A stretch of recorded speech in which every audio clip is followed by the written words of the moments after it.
So sorry, guys. Hold on one second. Hold on one second. Okay, so I just gotta plug the phone in for a minute. Since my phone's gonna die here and it's not doing so well. Sorry, guys. Hold on one second. I just gotta put you down for just a minute. I just gotta fix my bed here for 1 second. Just gonna fix the spot there. That is.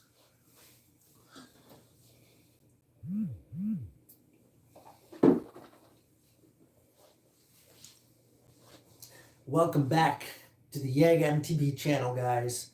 I am so excited to tell you guys about this brand new 2022 Kona Honzo. I picked it up like 2 days ago, and it's from Mud, Sweat, and Gears. It's maybe not the bike that we had all talked about and dreamed about, but it's the bike that will do. So what I'll do is I should bring this bike back here a little bit so you guys can see a little bit more.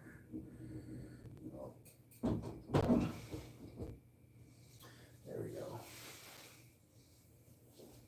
Let's see here. Let's set this up in such a way that it works. Okay. Oh my goodness.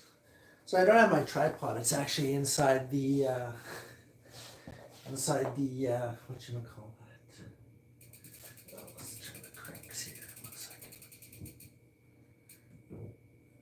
There we go. Much better. So this bike is minty in more than 2 ways. 1, the color. 2, the build.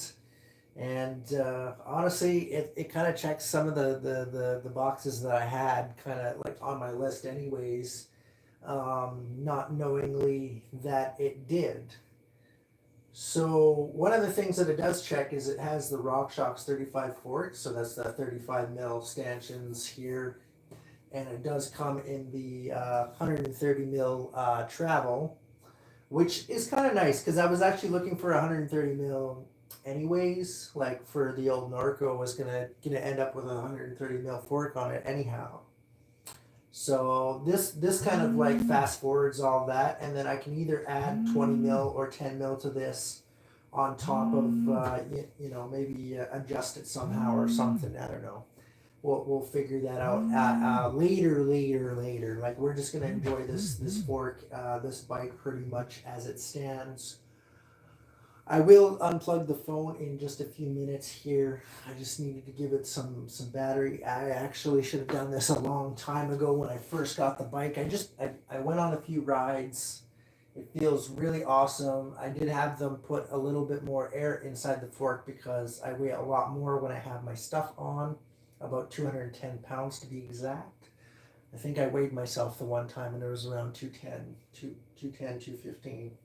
Somewhere in that range. But yeah, so anyways, well, that's with it's on a heavier day 215, I think, with a lock and all my other gear and stuff, but that's besides the point. It's not the point here. So this is the in case I forgot to mention it, I think I should have said that right off the get-go, the 2022 Kona Big Honzo Deluxe version. So it's the upper scale, it's not just the regular Honzo. It is a 27.5 plus bike, plus hardtail, and I've actually really enjoyed the few rides that I've had on it so far. I've taken it down into the river valley, not on any trails because it rained recently, so that's why there's no mud anywhere or gunk on any of the drivetrain or anything like that. It's all clean. The stock, whatever you call that, oil is still on there, and what yada yada yada. So when I bought the bike, I ended up throwing on some DAT carbon bars and these mallet DH pedals, which I really love. Actually, I really enjoy these pedals. I forget which brand they are. I don't even know the name of the brand. I just know that it says Mallet. I thought it said DH on it there somewhere. I could be mistaken though. I thought it said that. No, I guess not. I am just making crap up, I guess. So it is a Shimano Dior 1x12 with the 10 to 51 tooth. The Shimano Dior derailleur there with the clutch. Comparing this to the SRAM NX/GX build that I had put together, this feels pretty similar. Like it doesn't really feel all that much different, especially in the weight wise. Like they feel about the same for weight pretty much. So I might just slowly change this out to like a full-on GX Eagle, like the brand new GX Eagle. Later down in the future, we're just going to ride the crap out of this until it pretty much breaks. Either I break the cassette derailleur or the cranks or something crazy or whatever. You know, we're not going to go nuts on upgrades like this. This is a big upgrade for me already.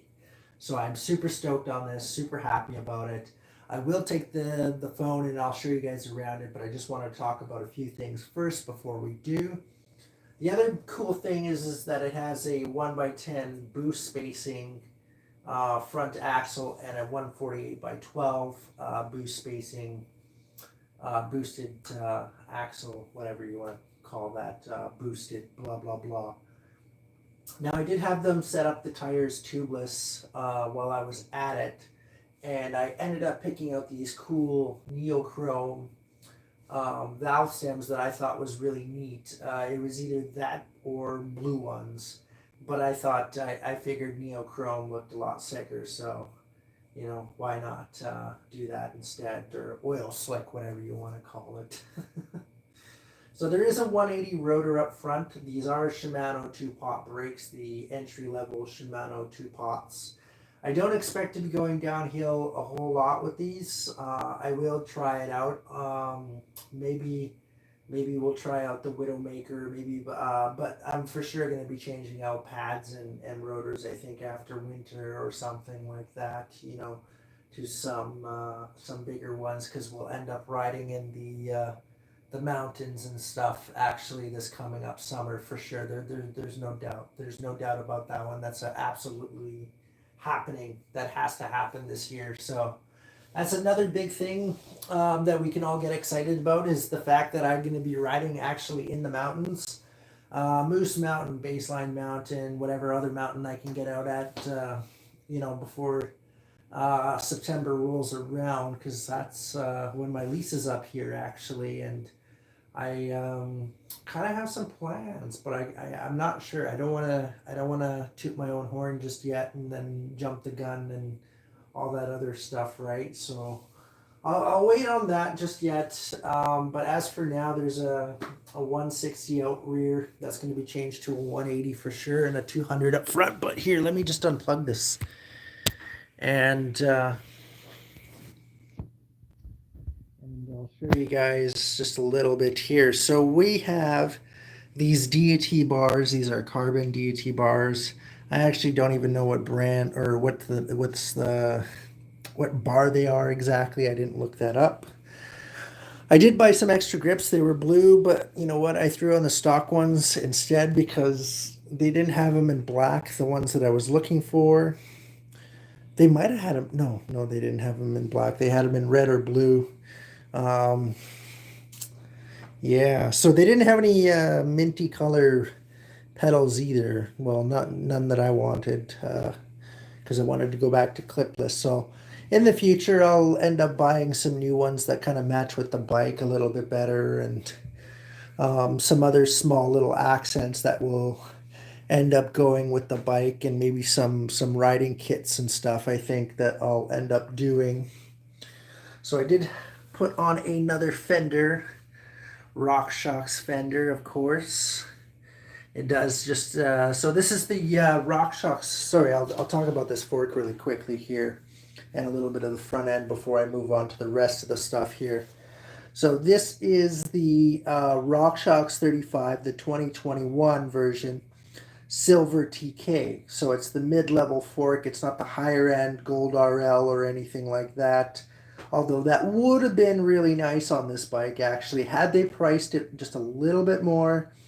I would say something like 2600, 2700 definitely would have been worth the Rockshox Gold RL 35 fork. Absolutely 100%.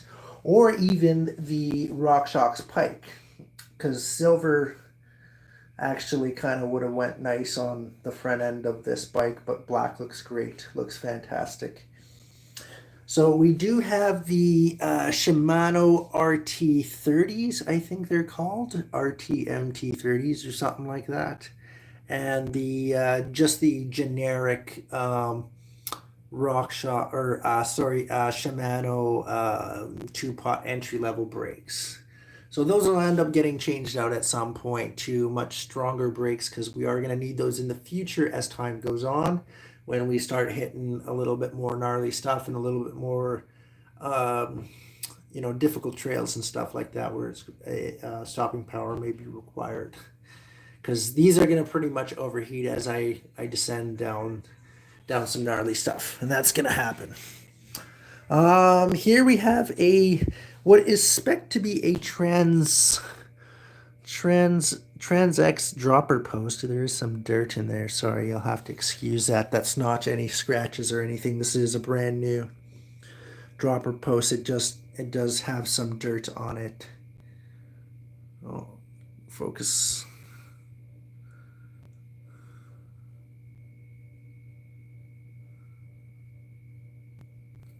Focus camera.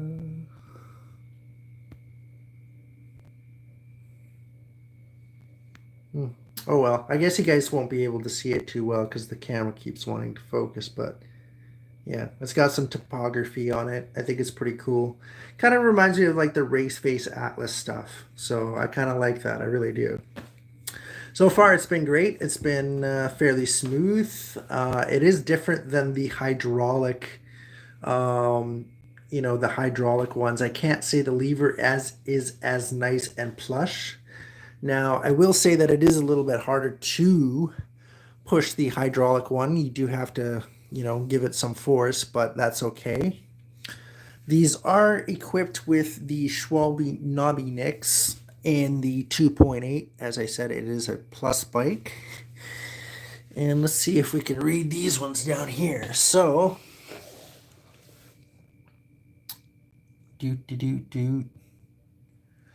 performance, I don't know. Come on, camera focus. It's got double down or double defense, snakeskin performance, and it's Addicts compound. So Addicts comes in a few different options. I did read about Addicts before, and I think this is the one with the stickier, like softer rubber on the outside and the harder one on the inside. I think the Addicts Plus is the softest one. And I think there's probably one after that, but I forget. I'm not sure. Like I said, I read about it one time, and that's about it. These are WST. What is that? STI 35. They're 35 millimeter rims. Sorry, I'm pointing in the wrong direction as usual. But yes, so these are WTB STI 35 millimeter rims. I could possibly fit 3.0s. Possibly. There's a very small chance that I may fit a 3.0 tire on this bike in the future and make it this very small level fat bike. Because it's probably possible, but I don't know. I don't know if I'll go that far. Maybe for winter or something in the future. It's got a pretty sweet Kona stem there. I'll try to hold the camera as steady as possible. There you go. There's another shot of the bars. We have your Dior shifter, I-Spec. It's pretty nice. It works wonders. Now there is no extra little thing here where Shimano has on here at times. There's a thing there, so when you're pulling, it doesn't move that. It's pretty stiff. Like there's a thing there. On the higher end ones, they have that, but yeah. It is also equipped with a Kona saddle, which I was told it could be a WTB. I don't know. It could be just Kona branded, and who knows? Who knows? The seat's kind of comfy. Like it's kind of comfy. It's okay. I might change it out in the future for something a little bit more plush and a little bit more, or maybe I don't know. Who knows? I don't know. Something a little bit more that fits my bum. This one's nice, but I think there could be nicer. So I'll look into that in the future. But yeah, so for those of you, this is the 2022 Kona Big Honzo Deluxe. I'm going to flip the bike around and we'll have a look at that side also. So just 1 second here. Alrighty, perfect. Let's take a quick look here. And then we'll have a, actually, you know what, let's just do it now.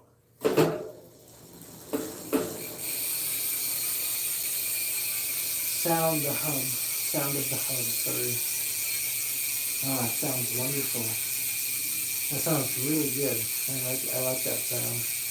Loud. Pretty loud. Maybe a loud one.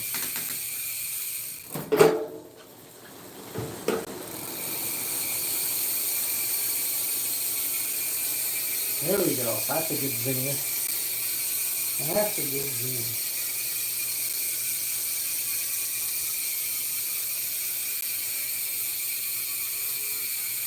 Oh yeah. That sounds wonderful. That sounds a lot better than the last one, you know? The last hub was just that Mavic. The Mavic hub, crossride hub wasn't so great. It was easily defeated. Let me put it that way. I had to play nice with it. So maybe I could be a little bit hard on this one. We'll see. Maybe we'll see. Because I love clip-ins. I can really put the power down on those when I want to have a good sprint. These things really do the job. So on this side here, you can see we have the Rockshox forks, the rest of the fork there, the brake, and the 180 mil rotor. Towards the back here, we have the other side, the crank. Oh, it does say DH. It says, yes, it does. It does say mallet DH. I wasn't just thinking that or dreaming it up as I thought I was earlier in the video. You'll see that at the beginning if you didn't. So in the back here we have another one. Like I said, in the future, we'll end up changing this out to a 180 and a 200 up front. Just to make sure that we have that braking power that we're looking for.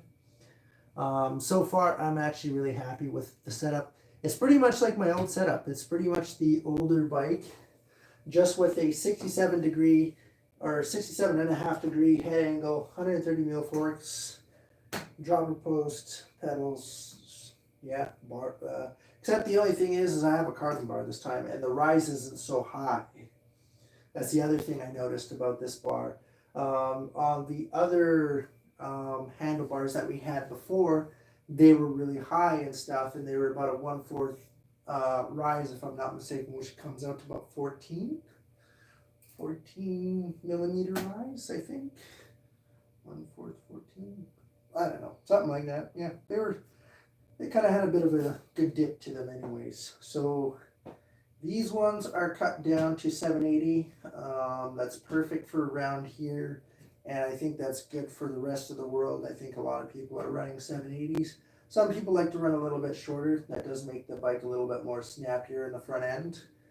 As the more you go longer, you get a little bit more stabler because your arms are out. just a little bit wider, so making you that much more stable. So you might be able to get away with good cornering like that, but 780 for me feels good. I can get through the trees here, and I still have lots of corner capability and blah blah blah. Okay, so like I said, this is the 2022 Kona Big Honzo Deluxe, and I can't wait to start making more videos with you guys, for real. Absolutely, this is going to be exciting stuff. Thank you guys so much for watching my videos again. This has been YEG MTB. I will be your Edmonton guide to mountain biking. Pew! See you later. Do, do, do, do, do, do. Do, do, do.